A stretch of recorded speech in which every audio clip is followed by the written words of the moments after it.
This is one of the YouTube channels I get to work on every single week as a YouTube strategist. For many beginner YouTubers, this is the dream, right? Well, becoming a full-time YouTuber in 2026 is harder than ever.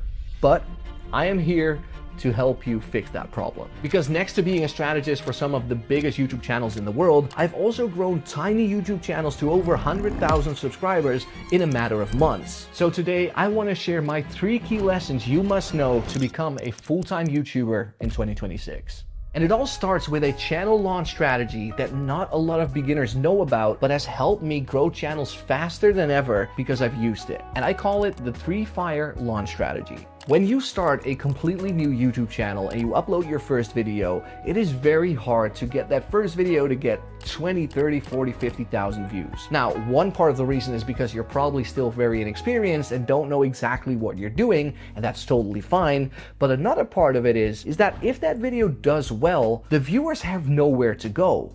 After they've watched your video, that's the only video on your channel. So you kind of handicap yourself because you're not giving the algorithm what it loves, and that is high signals of viewer satisfaction. Now, I've talked about viewer satisfaction in my first video here, so you can watch that after this video. But what you essentially want to do is you want to make YouTube's life as easy as possible to promote you and pull you in front of the right viewers by giving it a lot to work with. So over the years, what I made a part of my framework, the ideal framework, is that I make sure if we start a new channel that we launch with 3 videos on the same day. So that means you literally upload 3 videos the exact same moment, the exact same day, and you make sure that those videos are live and ready to be watched. And here's why. When you publish 3 YouTube videos on the same day on your brand new channel, you give the YouTube algorithm a lot more to work with. So you literally just 3x your chances of having a video break out. Now, if that one video out of the 3 breaks out, the viewers that really enjoyed it have more videos of you to watch. So instead of watching one video in one session on YouTube, maybe they watch 2 or all 3 of your videos in one session. This will make all alarms go off within the YouTube algorithm because it sees, hey, Bob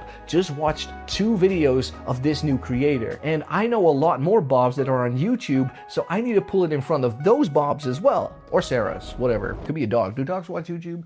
Yeah, they do. Bird content. There's actually special content for dogs on YouTube and cats. Pretty wild.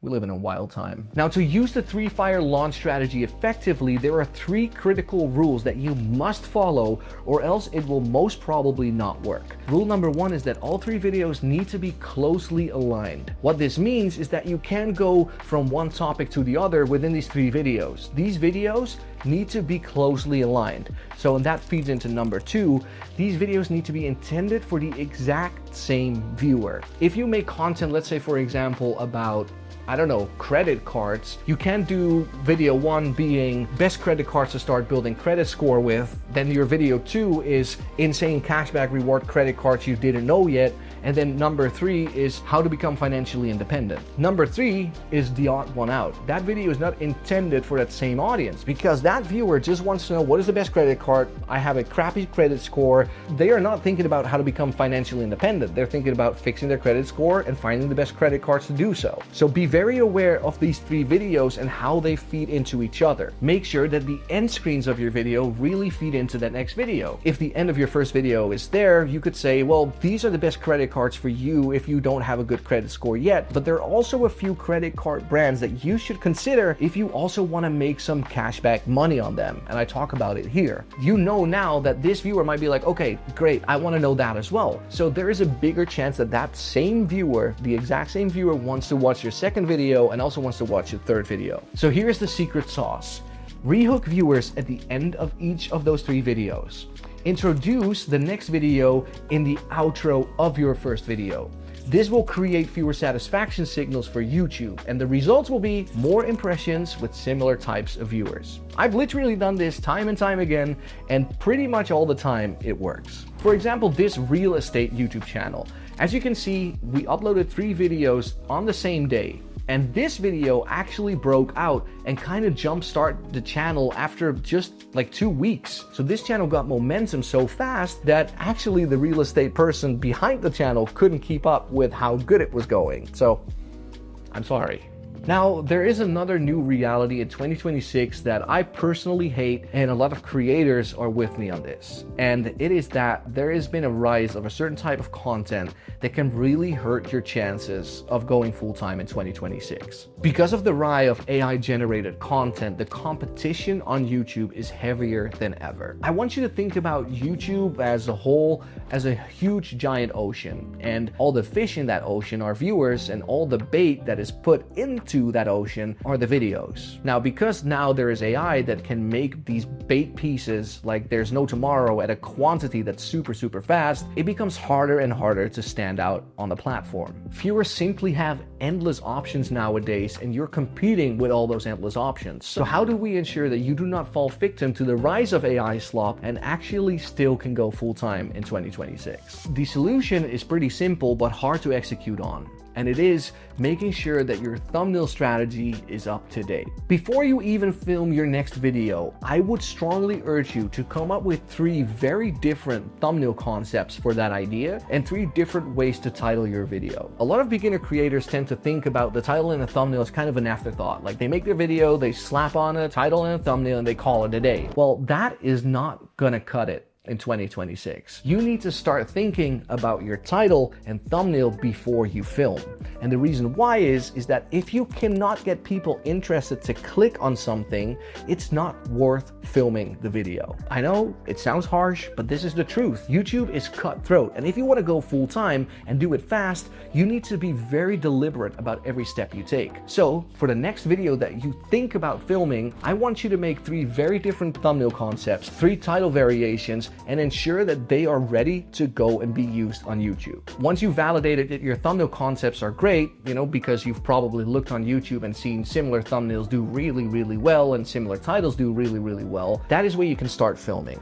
Once this video is done, I want you to test vigorously. I want you to test different thumbnails with the different titles. I want you to use the native new YouTube A/B test function that is in YouTube Studio to figure out which one does best. Now, the reason why you do this is, think about it this way. If you have 3 chances to convince a similar type of viewer to watch your video instead of just 1, that dramatically increases your chances of winning the battle against other videos. Because you might think that thumbnail A is the best option, but maybe thumbnail B, a lot of people like more and they click more on it. So you're literally increasing your chances of your video actually getting views. Now, another reason that you want to do it this way is that you're not married to one thumbnail and one title. One of the things that I see a lot of beginners do wrong is that they kind of be married to an idea, and they no, I want to do it this way because I think this is the best way. If you have multiple options, you ensure that you give YouTube something to work with, and you're like, hey, I think these all 3 are great, that's my favorite, but YouTube, you can decide based on what the viewers do. And lastly, if you ensure that you have a great title and thumbnail combination times 3 before filming, you reduce a lot of wasted time. Imagine filming for 4, 5, 6, 7 hours and editing for that time as well, and you upload your video and it's just crickets. After a month, you have 5 views, and 3 of those are probably you on different devices. That's what you don't want. And if you want to go full time in 2026, we do not have that time to waste. Now, if you feel you don't have that winning idea yet for your next YouTube video, I got you. So I made a free video decision flow for you that you can get by scanning the QR code on screen or by clicking the link in the description below, and it will dramatically help you figure out if an idea is worth pursuing and actually making titles and thumbnails for, and then filming them, of course. Totally free. It's all for you. Now, the last lesson is kind of something that I've talked about before already, and it is, don't trust the metrics. In another video, I already talked about how click-through rate, CTR, and AVD is pretty much useless when you're a beginner. There's another thing that a lot of beginner YouTubers tend to do that hurts their chances of actually winning. Now, let's say that you've used my free video decision flow based on my ideal framework, and you have your idea laid out, and you know, okay, this is a good idea. You make the video, you upload it to your tiny channel, and nothing. Crickets. One of the worst things that you can do as a beginner creator, and it's a very nasty habit to kick as well, is then to see no views and to start changing everything drastically. Like you change the title 7 times in a day, you don't let the test function do its thing, like you try to regain control over something. The problem is that a lot of beginner creators don't look at the most important metrics when you are a tiny channel, and that is impressions. I've seen beginner creators test 17 different titles and 17 different thumbnails while they maybe have 50 impressions. Now, what you need to know is YouTube is not stuck in 2018. So this means that nowadays, YouTube is very, very smart. You can change your title to something unrelated, but by the time you uploaded your video, Google Gemini has already scanned your video. It has already read the whole transcript of your video. YouTube knows what your video is about and how to categorize it. So if you are still at a point where you have very, very low impressions, it simply means that at that moment in time, YouTube doesn't see an interested potential audience for you. Now, that doesn't mean that your video is dead on arrival and it will never get any views. It just means that in that moment in time, YouTube doesn't have confidence in who to pull it in front of. What you need in these moments of time is patience. I've had videos over the past years, and a lot of them actually, that were kind of stagnant for even sometimes a year plus. And then all of a sudden YouTube was like, hey, something changed, or people's interests have changed, or a trend has changed. And all of a sudden that video got hundreds of thousands of views in a matter of weeks, whereas it's been dormant for almost a year. Like there are some examples here on screen right now where you can see that actually happening in effect. And these are screenshots of YouTube Studio channels that I work on, but that is actually the truth. So if you do everything on the pre-production, in the ideation side of things, in, making your thumbnails, you actually do all of that well based on, the resources that you can get from me for free, for example, sometimes you just need to have patience, have faith, Take the wheel, YouTube. You get to figure out who this is for. When you frantically, start changing titles and thumbnails, when you're like have a few hundred impressions maybe, it gives you this fake sense of control. And it is a very nasty habit to get into, and it will not help you go full-time in 2026. It will actually hurt you more than it will help you. So I urge you, if you are under 5,000 impressions and it's not growing and it's stagnated and it's whatever, leave it for now.